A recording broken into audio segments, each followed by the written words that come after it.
Fala galera, sejam bem-vindos a mais um vídeo do canal do Professor Rodrigo Costa.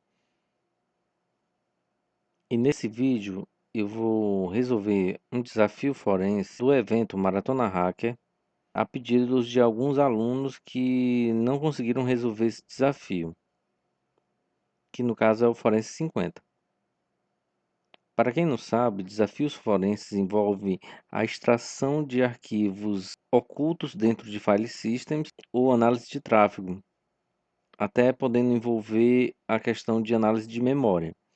Nesse desafio, ele informa que a flag ela está facilmente acessível. Então, basicamente, o que temos que fazer aqui é baixar o arquivo e tentar extrair essa informação. Então, ao abrir o arquivo, a gente pode extrair ele para a própria pasta Downloads. E aqui eu poderia abrir o prompt de comando para olhar esse arquivo.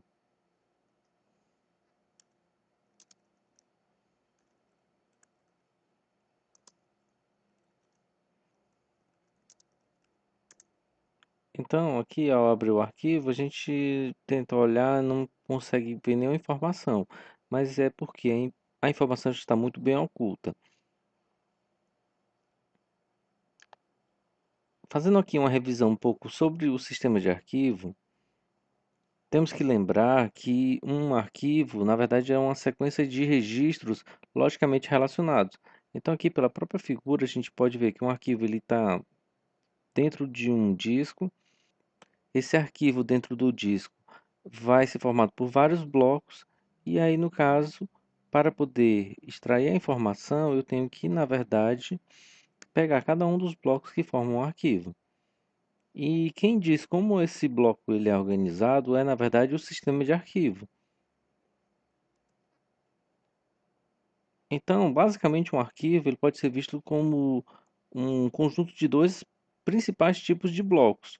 Um bloco que vai guardar a informação do arquivo, como por exemplo os atributos e também a localização dos demais blocos que compõem o arquivo. Então, aqui, por exemplo, né, um dos conceitos bem importantes dentro do sistema de arquivo é que esse conjunto de blocos restantes eles formam o fluxo de dados do arquivo. Então, aqui a gente tem, por exemplo, um disco, né? Um HD aqui, ele é dividido em clusters e um arquivo, na verdade, ele está espalhado em vários blocos que estão dentro do disco. Então, esse primeiro bloquinho aqui poderia ser o bloco de atributos e os demais bloquinhos verdes aqui seriam os blocos do arquivo, que no caso está armazenado dentro do disco. Agora tem um conceito bem interessante que é o seguinte: dependendo do tipo de sistema de arquivo, eu posso ter dois fluxos de dados, como é o caso do NTFS. Na verdade, dentro de um arquivo, eu posso ter, na verdade, outro arquivo. E esse arquivo ele não vai ser facilmente acessado pelo sistema de arquivo. Então, com essa revisão aqui, a gente, na verdade, teria que pensar que uma das estratégias, quando a gente está trabalhando com técnicas forenses, seria tentar olhar o fluxo alternativo de sistemas em NTFS, ou então em outros sistemas de arquivo. No Windows 7 não existe nenhuma ferramenta padrão para verificar os fluxos adicionais. Então, eu preciso baixar uma ferramenta disponibilizada dentro do System Internals, que no caso é o aplicativo Stream.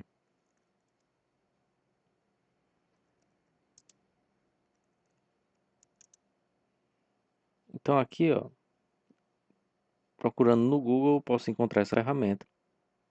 Eu fiz o download e coloquei dentro de uma pasta que está disponível no path, como por exemplo a System32, e então eu posso chamar esse comando em qualquer pasta aqui, basicamente chamando o comando streams. Então aqui, voltando ao prompt de comando, quando eu olho isso aqui, ó, perceba que dentro do arquivo flag na cara eu tenho o fluxo principal e também tenho aqui dois fluxos de dados alternativos, um flag.txt e um zone identifier data. Então aqui, para poder obter a flag, eu teria que acessar esse alternativo.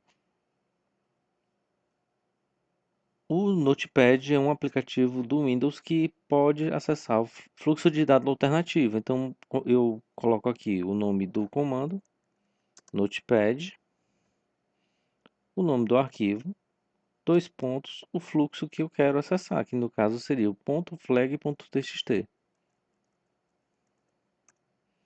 Quando eu faço isso, eu tenho aqui a flag.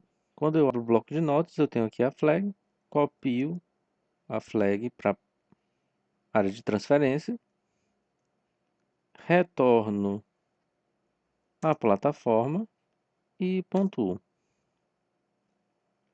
Conforme vocês podem perceber, a flag foi obtida com sucesso.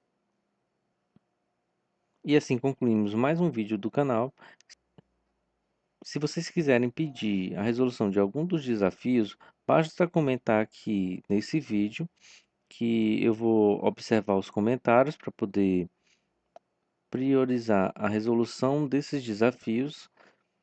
Se vocês gostaram, por favor, deem um joinha aqui no vídeo e compartilhem.